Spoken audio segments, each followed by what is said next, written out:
करते हैं अपनी मीटिंग। मैं आपके साथ एक स्क्रीन शेयर करता हूँ, जैसे जो हम कल कर रहे थे। सर एक क्वेश्चन था। बोलो बोलो बोलो। सर 3A एक्सरसाइज का 18 सम। हाँ वो बच्चे क्वेश्चंस मैं अभी लेता हूँ, बस ये टाइप्स खत्म होते ही ना मैं क्वेश्चंस पे आ जाऊँगा। ठीक है। ओके। हाँ यस सर। कल आई थिंक हम एंटी सिमेट्रिक कर चुके थे कि करने वाले थे। कर आई ली गेस थी कर ली थी। कर ली थी हमने। हो ठीक है। गई थी। हाँ मैं मैं एक बार आपको जब क्वेश्चंस करवाने से पहले ना सारी टाइप्स दोबारा एक बार गो थ्रू कर दूंगा। असिमेट्रिक असिमेट्रिक बच्चे सबसे सिंपल। आई थिंक शेयर नहीं हो रही है ना स्क्रीन अभी तक, आपके आपके सामने नहीं ना आई है। No sir. Okay okay, wait wait wait wait, अब दिख रही है। Yes sir. नाउ असिमेट्रिक बच्चे, ये असिमेट्रिक रिलेशन आप कौन से रिलेशन होते हैं? ऑब्वियसली एक रिलेशन जो सिमेट्रिक नहीं है वो असिमेट्रिक होगा। ठीक है। A relation R on set A set to B asymmetric if and only if, अगर आपको एक्स वाई मिल जाए रिलेशन में, लेकिन इससे उल्टा वाई एक्स वो नहीं मिले, तो ऐसे रिलेशन को हम बोलते हैं असिमेट्रिक। Is it okay? कोई ना कोई ऐसा एक्स वाई जरूर होना चाहिए जिसके लिए वाई एक्स नहीं हो। ठीक है। जैसे ये 1 2 है, 2 1 नहीं है, 1 3 है, 3 1 नहीं है, 2 3 है, 3 2 नहीं है, इसलिए ये रिलेशन असिमेट्रिक है। क्यों? क्योंकि 1 2 है पर 2 1 नहीं है। That is the reason for it. Is it okay? बड़ा सिंपल है, सिमेट्रिक नहीं है तो असिमेट्रिक होगा, ऑब्वियस है। तो आगे मूव करते हैं। अब inverse of relation, inverse of relation बड़ा सिंपल है बच्चे। अगर कोई रिलेशन है वो इस फॉर्म में उसके आइटम्स है, उसमें ऑर्डर्ड पेयर इस फॉर्म में है, पहले एक्स आ रहा है फिर वाई आ रहा है, तो इनवर्स ऑफ रिलेशन जिसको हम बोलते हैं, जिसको हम ऐसे रिप्रेजेंट करते हैं, उसकी पावर में -1 लगा देते हैं। तो इसमें ना आपके जो ऑर्डर्ड पेयर होंगे वो इस फॉर्म में होंगे। मतलब दूसरे वाला एलिमेंट पहली पहली वाली पोजीशन पे आ जाएगा, पहले वाला एलिमेंट ऑर्डर पेयर में दूसरी पोजीशन पे आ जाएगा। मतलब बेसिकली डोमेन वाले एलिमेंट जो होंगे वो रेंज में चले जाएंगे और रेंज वाले एलिमेंट जो हैं वो डोमेन में चले जाएंगे। ठीक है। Is it okay? सिंपल है ये भी। इनवर्स फाइंड आउट करना बिल्कुल भी डिफिकल्ट नहीं है। जैसे फॉर एन एग्जांपल मैं एक आपको देता हूँ, 1 1 1 2 और लेट्स से 2 1 2 3 3 1 और 3 3 लगा लो सीधा। ठीक है, ये आपका रिलेशन है सपोज। तो इसका जब इन्वर्स निकालोगे तो हर एक एलिमेंट को उल्टा कर देना, बस हर एक ऑर्डर्ड पेयर को उल्टा कर देना। 1 1 का तो ऑब्वियसली 1 1 ही आएगा। 1 2 का क्या हो जाएगा? 2 1। 2 1 2 1 का क्या हो जाएगा? 1 2। 1 2 1 2 2 3 का हो जाएगा 3 2। 3 2 और 3 3 का 3 3 रह जाएगा। 3 3। और ठीक है। और जब अब इसको ऐसे लिख लोगे एक बार फाइंड आउट करके, इसको दोबारा ना एक बार ऑर्डर में लिख देना। जैसे कि 1 1 है, उसके बाद 1 वाले मतलब पहले लिख देना 1 2, फिर 2 वाले लिख देना 2 1, फिर 3 वाले लिख देना 3 2 और फिर अगेन 3 3। ठीक है। फर्क कोई नहीं पड़ा है, ये भी सेम है, ऊपर वाला भी सेम है, नीचे वाला भी सेम है, लेकिन बस फर्क मैंने वही फर्क है जो आपका नॉर्मल सेट में होता है। जैसे आप 1 2 3 लिखो तो ज़्यादा पढ़ने में ठीक है। अगर आप ऐसे लिखो 2 3 1 तो इसको थोड़ा सा ऑड लगता है ना पढ़ने में, तो बस आप उसको थोड़ा सा ऑर्डर में लिख दो। यहाँ तक भी छोड़ दोगे तब भी ठीक है, यहाँ तक कर दोगे तो पर बेटर है। ठीक है। बिल्कुल भी चांस नहीं, यहाँ अगर आप ऐसे लिखोगे ना तो बिल्कुल भी चांस नहीं है कि एग्जामिनर को गलती लग जाए। लेकिन यहाँ पर एग्जामिनर को गलती लगने की चांस है। वो हो सकता है कि सोच ले कि आपने तो 2 वाले शुरू कर दिए, 1 वाले तो लिखे ही नहीं आपने पूरे। ओके। तो फॉर सेफर साइड आप ऑर्डर बना के लिखना। आगे मूव करें। अब लास्ट सेट ऑफ आपका एक आता है सर्कुलर रिलेशन। बड़े ध्यान से सुनना, सर्कुलर रिलेशन, और इसको ट्रांजिटिव के साथ मिक्स ना कर देना, बड़े ध्यान से सुनना। बच्चे ट्रांजिटिव क्या होता था, एक्स वाई हो, वाई जेड हो, तो हम एक्स जेड ढूंढते थे ना। इसमें हमने क्या करना है, इसमें अगर हमारे पास एक्स वाई है, वाई जेड है, तो हम जेड एक्स ढूंढेंगे, मतलब फुल सर्कल। एक्स वाई है, वाई जेड है, तो हम जेड एक्स ढूंढेंगे। Is it okay? तो ये सर्कल में चलता है हमारा, इसलिए इसको सर्कुलर रिलेशन कहते हैं। एक्स वाई भी है, वाई जेड भी है, तो हम जेड एक्स ढूंढेंगे। ये उतना इंपॉर्टेंट नहीं है, ट्रांजिटिव याद रखना बहुत इंपॉर्टेंट है आपके लिए। ये बस एक टाइप है जो बस आप ऐसे ही याद रख लो, ठीक है? Is it okay?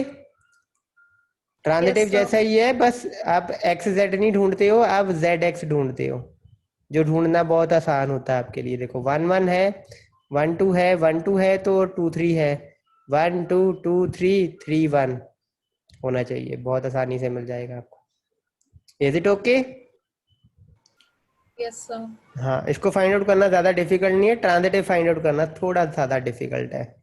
और अब आपके आते हैं हम लास्ट सेट पे, इसको बोलते हैं पोसेट, पार्शियल ऑर्डर सेट या पार्शियल ऑर्डर रिलेशन भी बोलते हैं इसको। तो पोसेट आपका एकदम इक्वलेंस जैसा ही है। एक रिलेशन को हम पोसेट तब बोलेंगे अगर वो रिफ्लेक्सिव हो, ट्रांजिटिव हो, पर एंटी सिमेट्रिक हो। इक्वलेंस रिलेशन में आपका सिमेट्रिक आता था ना, इसमें आपका एंटी सिमेट्रिक आएगा। और बच्चे नॉर्मली ना हम एंटी सिमेट्रिक और असिमेट्रिक में ना कंफ्यूज हो जाते हैं। तो मैं एक बार दोबारा आपको बता देता हूँ, एंटी सिमेट्रिक में बच्चे एक्स वाई होगा आपका, वाई एक्स भी वाई एक्स भी होगा। तब आपने फाइंड आउट करना है कि आपका एक्स और वाई बराबर होना चाहिए। अगर ये नहीं है तो इसका मतलब ये एंटी सिमेट्रिक नहीं है।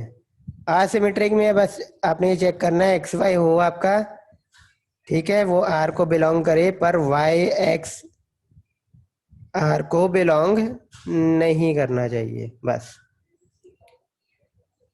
और सिमेट्रिक तो आप जानते ही हो कि एक्स वाई होगा आपका, अगर रिलेशन आर में, तो आप चेक करोगे वाई एक्स भी होना चाहिए, आर को बिलोंग करता। अगर नहीं है तो वो सिमेट्रिक नहीं होगा।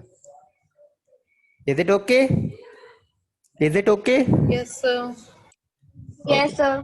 तो मैं क्वेश्चन करने से पहले ना मैं आपको एक सारे सेट्स फटाफट एक ब्रीफ ओवरव्यू दे देता हूँ।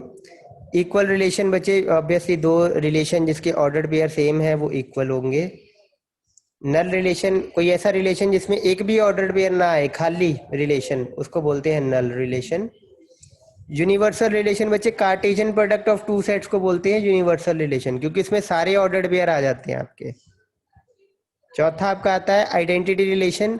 रिलेशन बच्चे आपके दो सेट के ऊपर बनते हैं ऑब्वियसली, और अगर आपके दो सेट की जगह ना रिलेशन का खुद के साथ, सॉरी, सेट का खुद के साथ रिलेशन बन रहा हो, मतलब एक ही सेट का रिलेशन, ठीक है, नॉर्मली रिलेशन होता है ए और बी के बीच में, लेकिन अगर आपका रिलेशन ए और ए के बीच में, मतलब सेट का खुद के साथ रिलेशन है, तो उस रिलेशन को बोलते हैं आइडेंटिटी रिलेशन। इसको ऐसे रिप्रेजेंट करते हैं, I A. Is it okay? इसमें Yes, sir. ऑब्वियसली आपके एलिमेंट ऐसे आएंगे सबकी, सेट बिल्डर फॉर्म में मैं साथ में आपको बना देता हूँ, रुको। जैसे ये है इक्वल रिलेशन में, इक्वल रिलेशन तो चलो आपका हो ही गया, नल रिलेशन भी आपका हो गया, कोई एलिमेंट नहीं आएगा। यूनिवर्सल रिलेशन आपका सिंपल है, ये आपका यूनिवर्सल रिलेशन, इसकी सेट बिल्डर फॉर्म बना रहा हूँ मैं। इसमें एलिमेंट होंगे बच्चे एक्स और वाई की फॉर्म में, ठीक है, for all X belongs to set A, और सारे वाई जो होंगे वो किसको बिलोंग करेंगे, सेट बी को, ठीक है। ये यूनिवर्सल रिलेशन है आपका, कार्टेशियन प्रोडक्ट की फॉर्म ही है बेसिकली। तीसरा आता है आपका आइडेंटिटी रिलेशन। आइडेंटिटी रिलेशन ऐसा आता है आपका, इसमें भी ऑर्डर्ड पेयर एक्स वाई की फॉर्म में ही होंगे, लेकिन जो आपका एक्स होगा और वाई होगा वो दोनों एक ही सेट को बिलोंग करेंगे, set A. Is it okay? ठीक है, बढ़े आगे। Yes, sir. फिर आता है सर। आपका, हाँ जी बोलो बोलो बोलो। यस सर बोला था सर। अच्छा अच्छा, मुझे लगा शायद डाउट है, कोई नहीं। तो रिफ्लेक्सिव रिलेशन का भी सिंपल है, ठीक। आपका क्या है, एक्स एक्स बिलोंग करना चाहिए आर को लिए, तो मतलब ठीक है, आपका कुछ ऐसा होना चाहिए कि आपके एक्स एक्स की फॉर्म में एलिमेंट, सॉरी एक्स वाई की फॉर्म में होने चाहिए एलिमेंट, ठीक है, ऑब्वियसली। और एक्स एक्स जो है वो बिलोंग करना चाहिए आर के लिए, फॉर ऑल एक्स। ये फॉर ऑल एक्स ना पहले लिखना, for all X X X belongs to R, ठीक है, for all X X X belongs to R. एक मिनट, थोड़ा और क्लैरिटी से बनाता हूं मैं।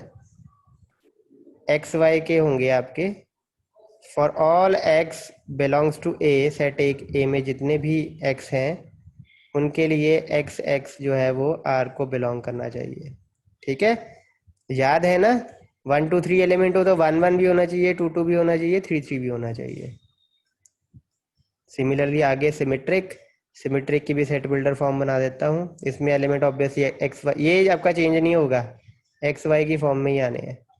तो इसमें अब अगर आपका एक्स वाई बिलोंग कर रहा है आर को, तो देन वाई एक्स भी बिलोंग करना चाहिए आर को, ठीक है। ये आपका सिमेट्रिक रिलेशन आ गया। ट्रांजिटिव रिलेशन, ट्रांजिटिव रिलेशन की सेट बिल्डर फॉर्म आपकी ऐसी होगी, एक्स वाई की फॉर्म में एलिमेंट होंगे। अगर आपका एक्स वाई और वाई जेड, और यहाँ लिख देना देयर एग्जिस्ट जेड, थोड़ा और क्लैरिटी से ये भी बना देता हूँ मैं, एक्स वाई, ठीक है, X Y belongs to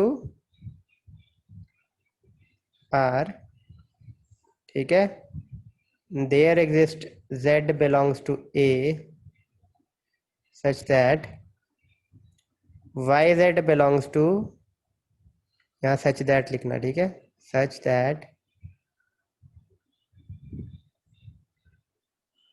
that Y Z belongs to R, then X Z belongs to R, ये भी होना चाहिए। Is it okay? आगे मूव करते हैं। कंपैटिबल रिलेशन ऑब्वियसली रिफ्लेक्सिव और सिमेट्रिक होने चाहिए, that's as simple as that. Equivalence relation reflexive भी होने चाहिए, सिमेट्रिक भी होने चाहिए, ट्रांजिटिव भी होने चाहिए। ऐसा रिलेशन जो सिर्फ रिफ्लेक्सिव और ट्रांजिटिव है, सिमेट्रिक नहीं है, वो इक्विवेलेंस रिलेशन नहीं हो सकता। इररिफ्लेक्सिव, बड़ी सिंपल सी बात है,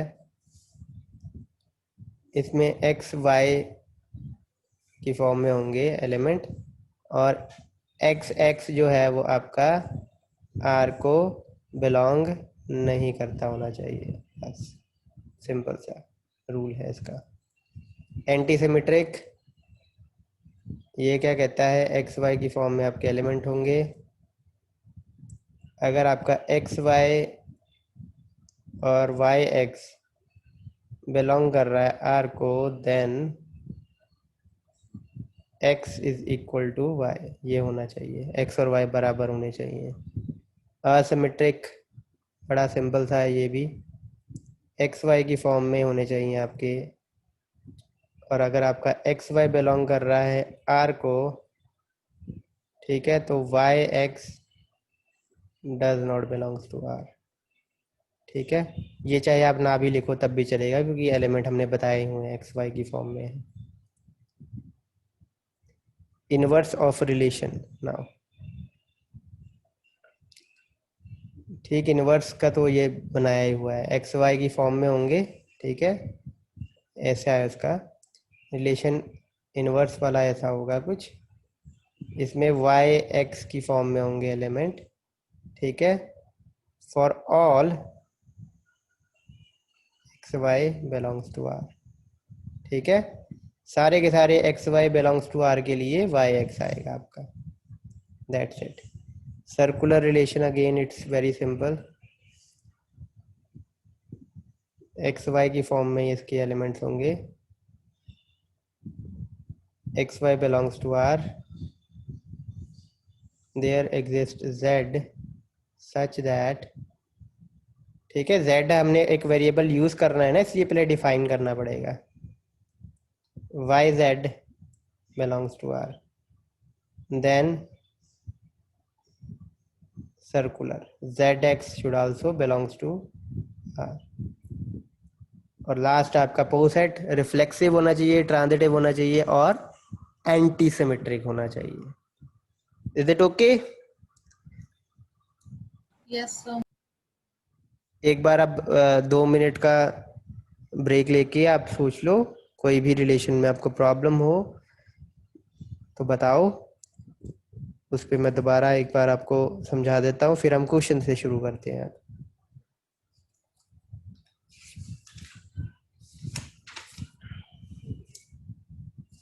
sir compatible relation.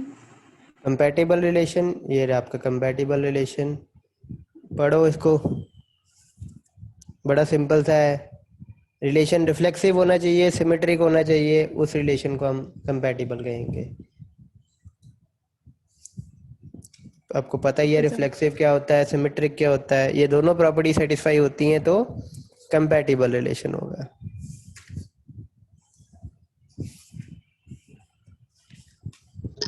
Sir irreflexive relation. दोबारा बोलना, कौन सा ऑपरेशन? इररिफ्लेक्सिव। इररिफ्लेक्सिव, ये देखो इररिफ्लेक्सिव। इररिफ्लेक्सिव क्या कहता है कि जो आपके मिरर इमेज वाले हैं ना पेयर, वो नहीं आने चाहिए एक्स एक्स की फॉर्म में, कोई भी नहीं आना चाहिए। 1 1 2 2 ऐसा कोई आपका ऑर्डर्ड पेयर नहीं होना चाहिए, ये है इररिफ्लेक्सिव। Okay sir. बाकी बच्चे कोई पूछना चाहे?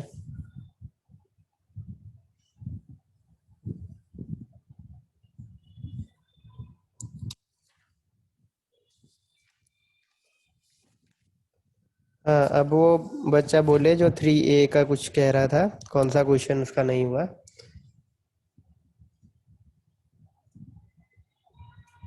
यस बच्चे आप बोलो, जो आप कह रहे थे कि 3A का क्वेश्चन, अब हाँ जी सर। बोलो कौन सा question?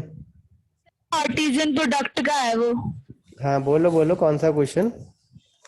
Let A and B, two non-empty sets having हाँ बोलो। n elements in common, prove that A multiply B and B multiply A have n square elements in common.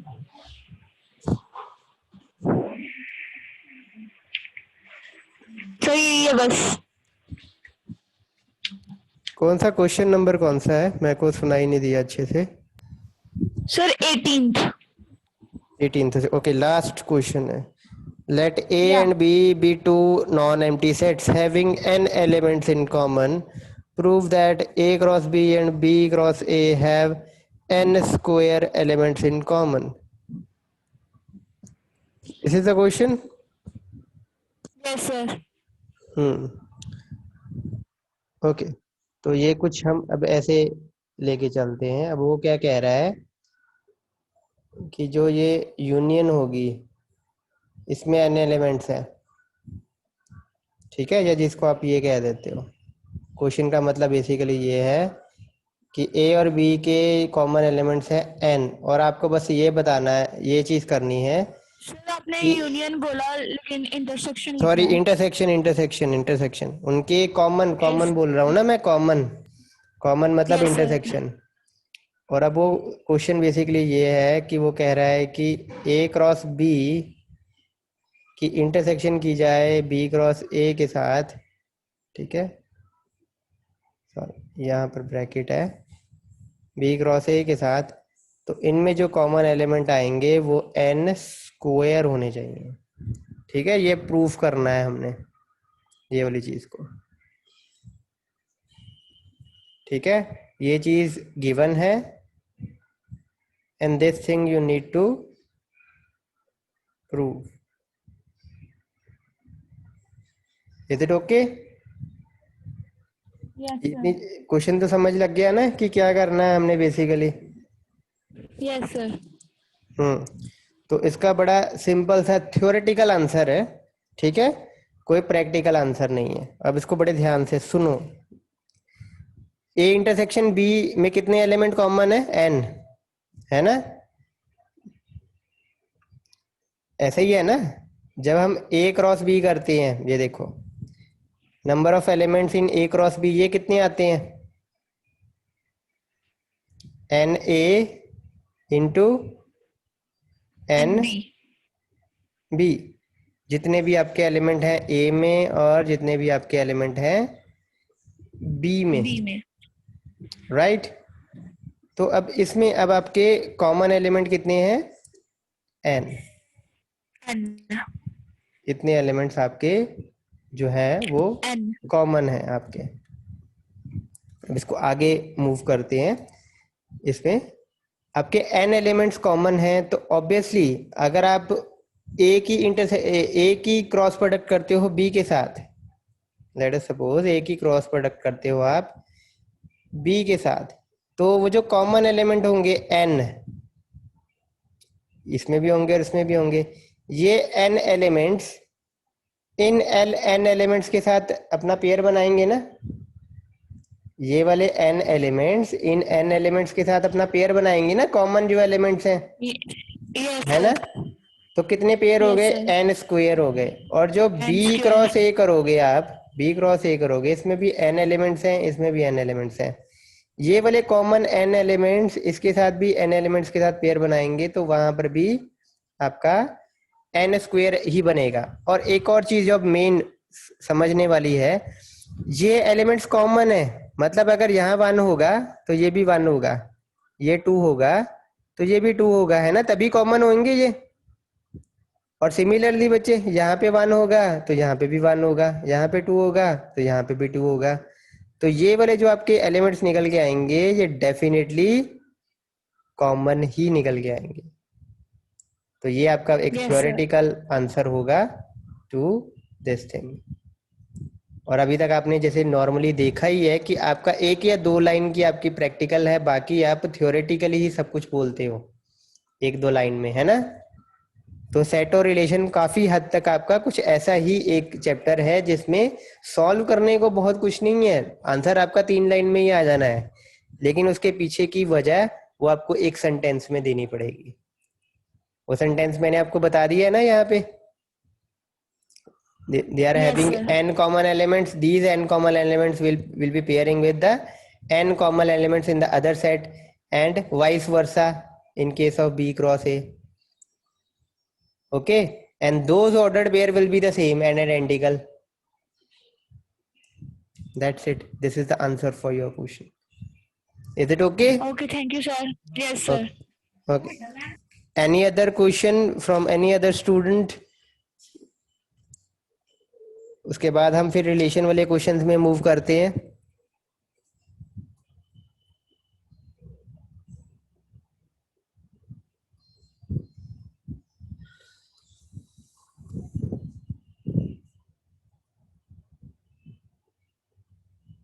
बोलो बच्चे, किसी का कोई डाउट हो, you can ask.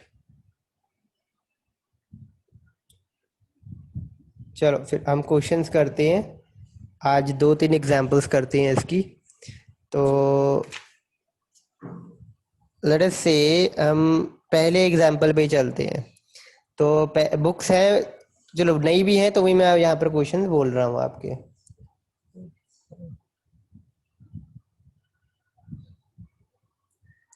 We have 10 minutes remaining for our class. Attendance बच्चे जिसने नहीं लगाई है, काइंडली बच्चे अपनी अटेंडेंस अपने चैट बॉक्स में जाके अपना नाम, रोल नंबर टाइप करके अटेंडेंस लगा दो। हाँ, तो 54 अटेंडेंस। बच्चे कोई और मैसेज तो नहीं करते हो आप चैट में? सर डबल कई डबल जिनका डिस्कनेक्ट हो जाता है कर देते हैं attendance okay okay mark. Okay okay okay okay okay, double हो जाती है या और भी आप डाल देते हो, ठीक है। इन केस बच्चे कोई आपके डाउट्स होंगे ना, प्लीज अपने आप को अनम्यूट करके पूछना, क्योंकि मैं चैट बॉक्स में आपके कोई डाउट्स नहीं लेता हूँ। ठीक है, फील फ्री किसी भी टाइम पे आप अनम्यूट करके ना मेरे को, चाहे बीच में आपको ठीक है इंटरप्ट भी करना पड़े तो भी आप अनम्यूट करके ही वहां बोलो उसी टाइम जहां आपको समझ आना बंद हो गया। तो let's begin with the first example. इसमें उसने बोला है लेट ए, ठीक है, सेट ए दिया हुआ उसने, let A is equal to 1 2 3 4 5 and b is equal to 2 4 6 8 10। ठीक है, उसने बोला है let R is equal to A comma B. ठीक है, जैसे आपका एक्स वाई था वैसे इसने ए कॉमा बी यूज किया। ए बिलोंग कर रहा है सेट ए को, बी बिलोंग कर रहा है सेट बी को, ए डिवाइड्स बी। ठीक है, मतलब ए बी को डिवाइड करेगा। ठीक है, बी या relation from A to B, relation from A to B. ये सेट बिल्डर फॉर्म उसने दे दी है अब आपको। अब उसने कहा है find R in roster form obviously, और उसके साथ साथ इसकी डोमेन भी फाइंड आउट करनी है और रेंज भी। ठीक है,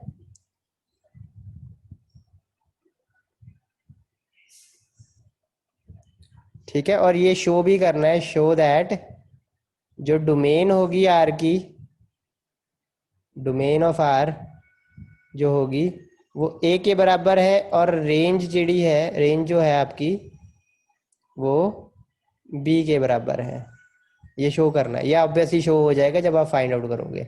तो क्वेश्चन समझ आया ना बच्चे? पहले तो मेन हमारा क्वेश्चन है आर को फाइंड आउट करना, वो ऑर्डर्ड पेयर फाइंड आउट करने जो इस पूरी सिचुएशन को, इस सिचुएशन को सेटिस्फाई करे। तो पहला हमारा हम सेट ये क्वेश्चन समझ लेते हैं। ए कॉमा बी की फॉर्म में हमारे आएंगे। ए कहाँ से आएगा? ए आएगा सेट ए से, इससे। बी कहाँ से आएगा? बी आएगा सेट बी से।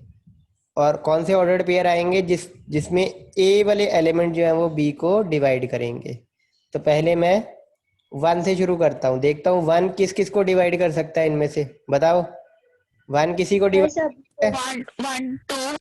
1 2 को डिवाइड कर सकता है, 1 1 नहीं बच्चे, 1 तो 1। एक चीज बिल्कुल ध्यान रखना। हाँ, पहले मैं let me finish with this. पहले कभी भी बच्चे ऐसे ना करना। ये देखो 1 जो है, 1 हमने पिक किया है एज अ फर्स्ट एलिमेंट, क्योंकि हमारा पहला एलिमेंट ए से आना है। दूसरा एलिमेंट जो है वो बी से आना है, मतलब यहाँ से आना है। अब आप में से कईयों ने बोला 1 1, ठीक है, तो 1 1 तो आ नहीं सकता है क्योंकि बी में 1 है ही नहीं है। 1 तो आपका ए में है, ठीक है। दूसरा एलिमेंट आपका बी से ही आना है, मतलब यहाँ से आना है। पहला एलिमेंट आपका ए से ही आना है, मतलब यहाँ से आना है। ठीक, तो पहला एलिमेंट हमने यहाँ से पिक किया। दूसरा एलिमेंट हम यहाँ पर देख रहे हैं कि 1 इनमें से किन किन को डिवाइड कर सकता है। ऑब्वियसली सभी को डिवाइड कर सकता है। 1 is a number that divides every other number. तो सारे लिख दिए। ये चीज क्लियर है सभी को? पहले कोई डाउट है तो पूछ लो। I am giving you 15 second for it. 15 second, unmute करो, पूछो इनके समझ नहीं आया ये चीज। अब 1 के तो सारे पेयर बना लिए ना हमने। हाँ, 2 से शुरू करते हैं। अब 2 किन किन को डिवाइड कर सकता है? 2 2 2 4 2 2 को डिवाइड कर सकता है। 2 1 जा 2 है ना, 2 जा 4, 4 ओके। 2 3 जा 6, 2 8, यस, 2 10 2 10, बिल्कुल सही। Next is 3। अब 3 इनमें से किन किन को डिवाइड कर सकता है? 3 बच्चे 6 को डिवाइड कर सकता है। बस बस बस बस, ठीक है। 4 8 और 4 किस किस को डिवाइड कर सकता है? 4 फोर को four डिवाइड कर फोर eight सकता है। फोर एट और 8 को डिवाइड कर सकता है। 5 10 5 फाइव 10 को 10 डिवाइड कर। 5 10 बिल्कुल ठीक है ना। किसी को अब समझ ना आया हो तो पूछ लो दोबारा।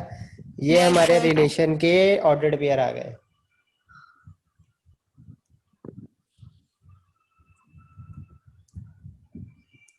बोलो, सही है? ठीक है, yes sir कोई डाउट नहीं किसी का? चलो फिर आगे करते हैं। नो सर अब बढ़ते हैं डोमेन। डोमेन फाइंड आउट करनी है हमने आर की। तो आर की डोमेन फाइंड आउट करने के लिए ना यहाँ पर देखना है अपने रोस्टर फॉर्म में कि पहले पोजीशन पर कौन कौन से एलिमेंट आते हैं। तो 1 आ रहा है एक, तो ये को यहाँ से 1 आ रहा है। और क्या आ रहा है? 2 आ रहा है। 2 3 3 भी आ रहा 4 है। and 5 4 भी आ रहा है। 5 भी आ रहा है। ठीक है, ये सेट ए के बराबर है ना? Yes sir. ये देखो हो गया yes ना sir शो, हो गया ना शो हमारा domain R is equal to A. Similarly अब रेंज, रेंज मतलब दूसरे पेयर में y वाले दूसरा एलिमेंट देखो। तो 2 आ रहा है, 4 6 4 आ रहा है। 8 10 ये देखो ये बी के बराबर आ रहा है। तो बस ये भी हमारा शो, ये भी शो हो गया। Is it okay? क्लियर है? yes sir yes sir okay, इससे इससे रिलेटेड अगले 2 दिन में हम प्रॉब्लम सॉल्व करेंगे और फिर हमारा रिलेशन ये खत्म हो जाएगा। ठीक है, इसके बाद एक कॉम्पोजिशन का टॉपिक होगा, वो आपके सिलेबस में वैसे नहीं है बट फिर भी कई बार क्वेश्चन आ जाता है तो वो टॉपिक भी करेंगे। तो मोस्टली आपके 4 दिन में ये रिलेशन खत्म हो जाएगा। Is it okay? yes sir हाँ, अभी आई थिंक 1.5 मिनट बाकी है, तो आई डोंट थिंक सो कि एक और एग्जांपल हम कर सकते हैं, एक और प्रॉब्लम सॉल्व कर सकते हैं। तो इन केस आपका कोई पूछना हो कुछ आपने, तो वो पूछ सकते हो। पहले कुछ भी पूछना हो आप पूछ सकते हो।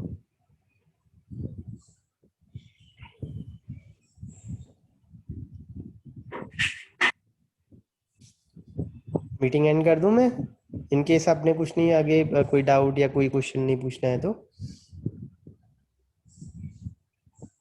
Okay, I am saving your attendance firstly.